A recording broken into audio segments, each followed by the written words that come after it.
Brussels correspondent Dave Keating. Dave, first of all, what more can you tell us about what's happening there in regard to Italy today? Well, this press conference is ongoing as we speak, but this is what we know so far. The big question today was whether the European Commission would find Italy to be violating its budgetary commitments.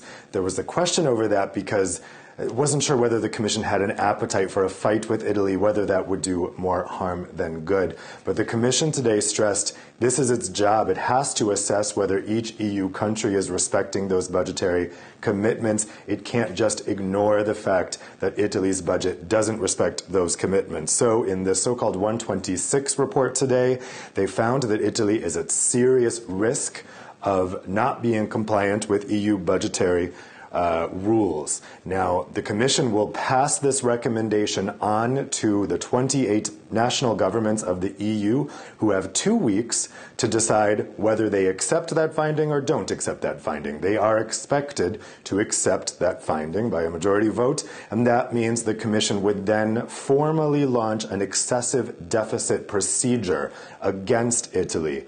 Now, that would likely give Italy until July of next year to take action to get its budget in line with EU rules. Now, of course, the big concern here in Brussels is that this actually is what Italy's populist government wants. It wants a big showdown with Brussels. It wants an us versus them narrative, and this is handing them a gift on a platter. But on the other hand, if the EU doesn't enforce the rules that are in place, and that's the whole job of the European Commission, then the rules themselves will be seen as illegitimate. It's a tough spot in Italy, but of course we're already seeing reaction from the government, a tough spot for the EU rather, but we're already seeing reaction in Italy showing that they are relishing this fight. The next step after this is going to be when Commission President Jean-Claude Juncker has a dinner with Italian Prime Minister Giuseppe Conte on Saturday.